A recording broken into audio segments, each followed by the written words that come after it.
பிரம்மதேசம் வெங்கையர் என்ற வெங்கடாச்சலம் ஐயரின் மூத்தாள் புதல்வி சாரதாவை Tirunelveli magistrate court வராந்தாவில் உட்கார்த்தி வைத்திருந்தது. தாமிரபரணி கரை மேல போகிற கொக்கரகுளம் ரோட்டையும் ரோட்டிற்கு கீழே போகிற ஆற்றையும் வேடிக்கை பார்த்து கொண்டு உட்கார்ந்திருந்தாள் சாரதா. சின்ன பிள்ளையாக இருக்கையில் இதே ரோட்டில் அப்பாவோடும் அம்மாவோடும் கிட்டு மாமாவுடைய கல்யாணத்திற்காக நடந்து போயிருக்கிறார். அப்போது அம்மா இருந்தாள். அதிகாலை முகூர்த்தத்துக்கு பிரம்மதேசத்திலிருந்து முதல் பஸ்ஸில் வந்து ஜங்ஷன் பஸ் ஸ்டாண்டில் இறங்கி சத்திரபிலாஸ் காஃபி கடையில் காஃபி சாப்பிட்டு விட்டு ஆற்று பாலம் வழியாக இதே ரோட்டில் தான் நடந்தார்கள். அது சித்திரை மாதத்து முகூர்த்தம்.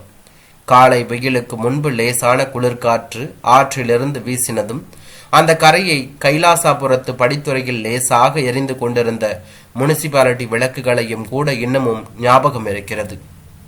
எடே, இது யாரு புதுசா இருக்கே? நம்ம ஏட்டையா தான் பிடிச்சாவ. இத்தனை வயசாகியும் பாரு என்று ஒருத்தி கோர்ட் படிக்கல்லில் உட்கார்ந்திருந்த போலீஸ்காரரை பார்த்து பேச்சும் சிரிப்புமாக சொன்னாள். அவளை தொடர்ந்து கூட இருந்த மற்ற பெண்களின் சிரிப்பு சத்தம் கேட்டது. ஏய் செல்லம்மா, நீ நேத்து பிறந்துட்டு நேரா மடத்தெருவுக்கு வந்துட்டவ. நம்மளை பத்தி அழகம்மைய கேளு, சொல்லுவா என்று கண்ணை சிமிட்டினபடியே அழகம்மையை பார்த்தார். பின்னும் சிரிப்பும் கும்மாளமுமாக கிடந்தது. சாரதாவுக்கு இந்த கேலி பேச்சுக்கள் ஒன்றும் புரியவில்லை. அவளுக்கு அப்பாவுடைய ஞாபகம் வந்தது. இப்போது அப்பா வந்தால் எவ்வளவு நன்றாக இருக்கும். இந்த ஏட்டையா அப்பா சொன்னால் கேட்க மாட்டாரா? கைலாசாபுரத்திலிருந்து புவனேஸ்வரி வந்து ஏட்டையாவிடம் சொல்லி கூட்டிக் கொண்டு போனால் கூட போதுமே. புவனேஸ்வரி மட்டும் வீட்டில் இருந்திருந்தால் இவ்வளவும் ஆகியிருக்காதுதான். நேற்று இதே நேரம் இருக்குமா? ஊரிலிருந்து புறப்படும் போது சித்திக்கு தெரியக்கூடாது என்று குடத்துக்குள்ளேயே அவளுடைய ஆசிகளான வெள்ளாவியில் சாயம் போன 2 சேலைகள், செங்கோட்டை பெரியப்பா தைச்சு கொடுத்த ஜாக்கெட், பின்னும் ஒரு சிட்டை துண்டு இதையெல்லாம் அள்ளி கொண்டு வாய்க்காலை பார்க்க நடந்ததும், கடைக்கு போகிற பாவனையில் அப்பா சாக்கு பையை தூக்கி கொண்டு கொஞ்ச நேரம் கழித்து வந்ததும் சித்திக்கு எப்படியும் சந்தேகம் வராமல் இருந்திருக்காது. இப்போது அப்பாவை என்ன பாடுபடுத்துகிறாளோ சித்தி என்று யோசித்து கொண்டிருந்தாள். சாரதா, இதை தவிர்த்து எனக்கு வேற வழி தெரியல. இந்த முண்டை எண்ணெயை தின்னது காணாதுன்னு உன்னையும் சாப்பிட்டுருவா. புவனேஸ்வரி கூட போய் கொஞ்ச காலம் இரு. சொந்த காரணங்களை விட சிநேகிதி தான் நமக்கு உதவுவா. அவ புருஷனுக்கு அங்க நல்ல வேலை தான். SSLC புஸ்தகத்தை எடுத்துக்கிட்டியா? இந்த காப்பி கிளப்பு நடத்தி நான் உன்னைய கல்யாணம் கட்டி கொடுக்கற போறேன்னு நம்பல. உனக்கு புவனேஸ்வரியும் அவ புருஷனும் எப்படியும் பார்த்து ஏற்பாடு பண்ணுவாங்க. எல்லாத்துக்கும் மேல சுவாமி இருக்கார். போயிட்டு வா. நல்லபடியா ஆன பிறகு லெட்டர் போட்டா போதும். இந்தா 2 ரூபா வச்சுக்கோ. பஸ் சார்ஜ் போக கூடுதலா 1 ரூபா கொடுக்கணும்னு தான் நினைச்சேன், முடியல. இதுதான் சாரதாவுடைய அப்பா வெங்கையர் திருநெல்வேலி போகிற பஸ்ஸுக்காக காத்து நின்ற போது சாரதாவிடம் சொன்னது. அப்பா எப்போதும் போலதான் பேசினார். ஆனாலும் நேற்று பேசின பேச்சை சாரதாவுக்கு மறுக்க முடியவில்லை. அப்புறம் என்ன, 8:30 மணி பஸ் வந்தது. அப்பா கொண்டு வந்த சாக்கு பையில துணிமணிகளை எல்லாம், சர்டிபிகேட் புஸ்தகங்களையும் எடுத்துக்கொண்டு சாரதா பஸ்ஸில் ஏறினார். இன்வாய்ஸ் எழுதுகிறதற்காக பஸ் கொஞ்ச நேரம் நின்று கொண்டிருந்தது. திடீரென்று சித்தி ஓடி வந்து பஸ்ஸை விட்டு இறக்கிவிட்டு விடுவாளோ என்ற பயமாக கூட இருந்தது சாரதாவுக்கு. நல்ல வேளை, பஸ் புறப்படுகிற வரை சித்தி வரவில்லை.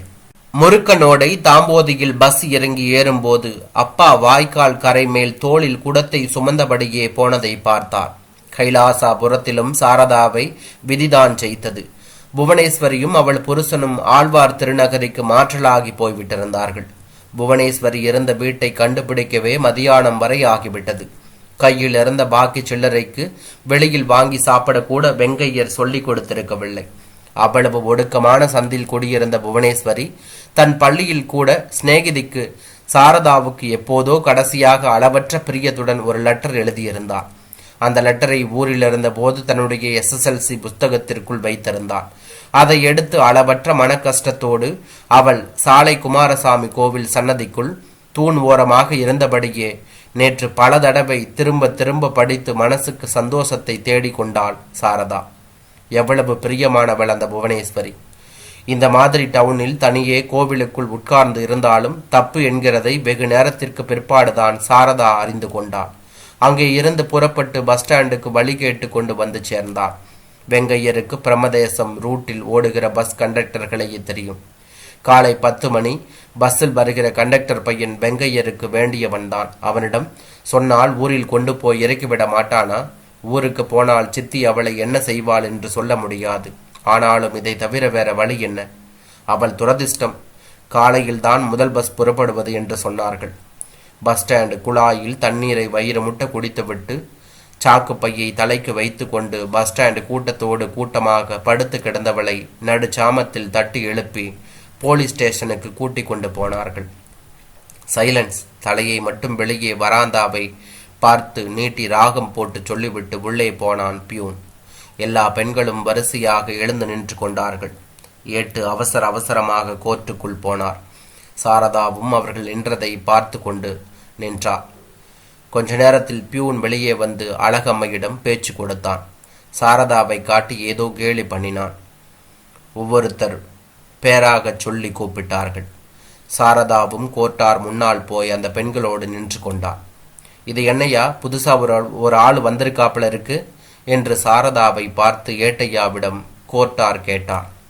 கோர்ட்டார் சொன்னதை கேட்டதும் சட்ட புஸ்தகங்களை புரட்டி கொண்டிருந்த வக்கீல்களும் திரும்பி பார்த்தார்கள். சாரதாவுக்கு ரொம்பவும் கஷ்டமாக இருந்தது. ஆளுக்கு 5 ரூபாய் அபராதம் விதித்தார். ஏட்டையா ஒவ்வொருவரிடமிருந்தும் வந்து ரூபாயை வாங்கினார். என்ன முழிக்க, அபராதம் கட்ட போறியா இல்ல உள்ள போறியா என்று சாரதாவை பார்த்து கேட்டார். சாரதா மெதுவாக பணம் இல்லை என்று தலையை குனிந்தபடியே சொன்னாள். ராத்திரி எத்தனை ரூபாய் சம்பாதிச்ச? உள்ளதை சொல்லு, இல்ல நொறுக்கிடுவேன். அந்த பைக்குள் என்ன வச்சிருக்க? பையை பிடுங்கினார்.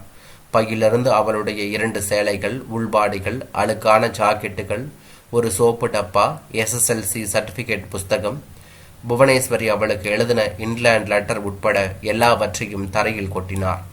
எல்லோரும் அதை குனிந்து வேடிக்கை பார்த்தார்கள். அவளுடைய சேலை, உள்பாடி, ஜாக்கெட்டுகளை எல்லாம் உதறி உதறி எடுத்து பைக்குள் திணித்தார். சாரதாவுக்கு கூச்சமாக இருந்தது. சோப்பு டப்பாவை திறந்து அதில் கிடந்த சில்லறைகளை எண்ணி பார்த்து 35 பைசா இருக்கு ஐயா, 35 பைசா போக பாக்கியை இன்னைக்கு சம்பாதிச்சு தந்துருவா என்று சிரித்து கொண்டே சொன்னார். எல்லோரும் சிரித்தார்கள். அழகம்மை மட்டும் ஏட்டையாவுக்கு பக்கத்தில் வந்து நின்றார். ஏட்டையா, என்ன ஒரே அடியத்தான் பேசிக்கிட்டே போறீங்க? அதை பார்த்தா தெரியலையா? என்னமோ அகஸ்து மாஸ்தா உங்க கையில ஆம்பிட்டுக்கிட்டு நல்ல எடுத்து புள்ள மாதிரி இருக்கு. எல்லாத்தையும் எடுத்து உள்ள போட்டு பைய அதை கையில கொடுங்க. இத்தனை ஆம்பளைங்க முன்னால அது சேலை துணியை வெளியே எடுத்து போட்டுட்டீங்களே, அது என்னமா ஒடுங்கி போய் நிக்கி? அதுக்கு கட்ட வேண்டியதை நான் கட்டுதேன். இந்தாங்க பைய அதை கையில கொடுங்க என்று சொன்னாள் அழகம்மை.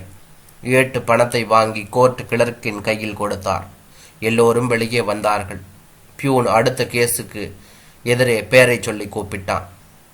சாரதாவுக்கு பேசக்கூட முடியவில்லை. அழகம்மை சாரதாவை கூட்டிக் கொண்டு மரத்தடியை பார்க்க போனாள். என்ன அழகம்மக்கா, கவுள் கடையா, பாப்பாவை பிடிச்சிட்டீங்க போல இருக்கே என்று ஒருத்தி வந்து கேட்டாள். செண்பகம், வாயை அடக்கி பேசு, இதை பொத்திக்கிட்டு போ என்றாள் அழகம்மை. சாரதாவிடம் எல்லாவற்றையும் கேட்டுக்கொண்டாள். சாரதாவுக்கு அவர்கள் யார் என்கிறது கூட தெரியவில்லை. யாரோ தன்னை போல கஷ்டப்பட்ட பெண்கள் தான் அவர்கள் என்று இன்னமும் நினைத்திருந்தான். அழகம்மை சாரதாவை கோர்ட் கேண்டீனுக்கு கூட்டிக் கொண்டு போய் இட்லி வாங்கி கொடுத்தாள். ஊருக்கு போக பஸ் சார்ஜும் கொடுத்தார். தனக்கு தெரிந்த ஒரு சின்ன பையனை கூப்பிட்டார். அக்காவை ஜங்ஷன் பஸ் ஸ்டாண்டுக்கு கூட்டிக்கிட்டு போய் பிரம்மதேசம் பஸ்ல ஏற்றி அனுப்பிச்சிட்டு வா. பாப்பா போயிட்டு வாமா, எனக்கு இன்னும் கொஞ்சம் கோர்ட்ல வேலை இருக்கு என்று சொன்னாள் அழகம்மை.